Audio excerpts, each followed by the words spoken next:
मेरा नाम आसिया है। मुझे दुनिया से गए हुए आज 3 साल हो गए हैं। आज जन्नत में हूं, सब कुछ मेरे पास है। लेकिन आप सब जानते हो, मेरा दिल जलता है। मुझे सुकून नहीं आता कहीं भी। मैं बहुत खुश रहने वाली लड़की थी। मुझे मेरे चाचा चाची ने पाला था। मेरे मामा बाबा बचपन में ही एक एक्सीडेंट में दुनिया से चले गए। मैंने माँ बाप के बिना जैसे भी हुआ जिंदगी गुजार दी। मेरी शादी चाचा चाची ने करवाई। मेरा शौहर बहुत अच्छा था, मेरा ख्याल रखता था, मुझे उदास नहीं होने देता था। मेरा शौहर उस वक्त बहुत खुश था जब हमारे यहाँ पहली बेटी पैदा हुई थी। वो खुशी से मुझे सीने से लगाता था।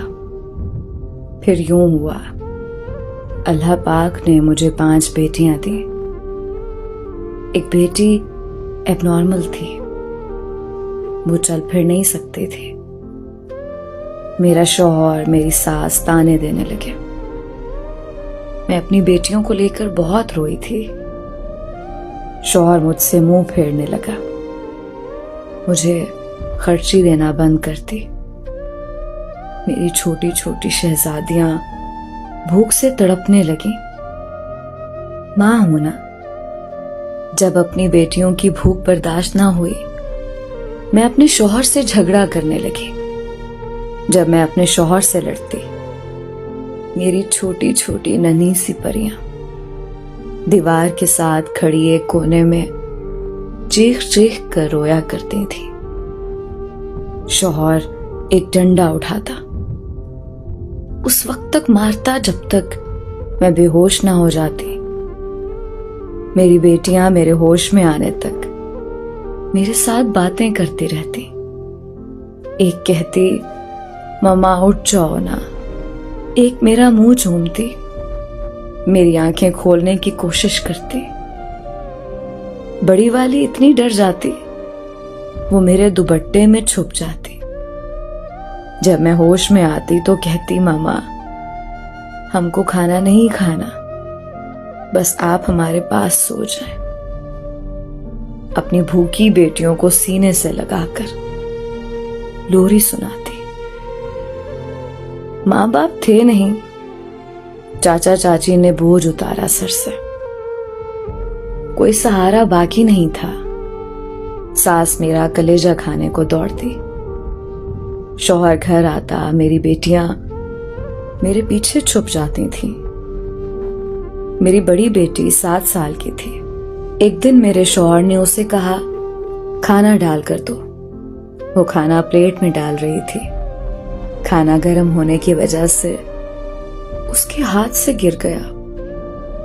मेरे शौहर ने उसे इतना मारा कि उसके मुंह से खून निकलने लगा। कहने को बाप है, लेकिन वो जलाद है। उसे लगता है बेटियां बोझ हैं। मेरा दिल उस दिन बहुत चाहा था कि बेटियों को लेकर जहर खा लूं, लेकिन अपने जिस्म के टुकड़ों को कैसे तकलीफ दे सकती थी। मैं पड़ोसियों से मांगकर, लोगों से चोरी मांगकर अपनी बेटियों का पेट भरती। ईद शब रात मैं उनको कहीं ना कहीं से कपड़े ला देती थी। उनकी मुस्कुराहट मेरी जिंदगी थी। मेरी बेटियां मेरी जान है। फिर एक दिन यूं हुआ, मेरे शौहर ने दूसरी शादी कर ली। मैं बहुत रोई, बहुत रोई। मेरी जान निकल गई थी। वो दुल्हन घर ले आया। कुछ दिन गुजरे। रात के वक्त मेरी एक बेटी बहुत बीमार हो गई। मैं उसके कमरे का दरवाजा खटखटाती रही, वो ना उठा। मैंने चिल्लाना शुरू कर दिया। मोहल्ले वाले इकट्ठे हो गए।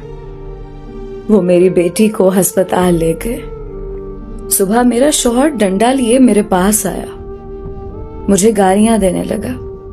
मुझे बालों से पकड़कर घसीटते हुए हॉल कमरे में ले आया। मेरी बेटियां रोने लगी। मेरी बड़ी बेटी बीमार पड़ी थी चारपाई पर। शौहर गाली देते हुए कहने लगा, तुमने रात को क्या तमाशा किया था? मोहल्ला इकट्ठा कर लिया। मेरी खुशी नहीं देखी जाती तुमसे। उसने मुझे मारना शुरू कर दिया। मुझे मारता रहा। मैं चिल्लाती रही। मेरी बड़ी बेटी चारपाई पर तड़प रही थी। मैंने कोने में खड़ी बेटियों को देखा। इतने में एक जोरदार डंडा मेरे दिमाग में लगा। मेरा जिस्म सुन्न होने लगा। मैं कांपने लगी। मेरी बेटियां मेरे सामने ओझल होने लगी। मेरी बेटियों के चेहरे धीमे होने लगे। मेरी आंखें बंद होने लगी। मुझे अस्पताल ले जाया गया, जहां से मैं अल्लाह पाक के पास चली गई। 1 घंटे बाद मेरी मैयत को घर लाया गया। मेरी एबनॉर्मल बेटी, जिसको मैं अपनी जिंदगी में कभी जमीन पर चलने नहीं दिया, वो घसीटती बाहर दरवाजे पर आ बैठी। मेरी लाश को एम्बुलेंस से उतारा गया। उस वक्त मैं बहुत तड़पी अपनी बेटी को देखकर।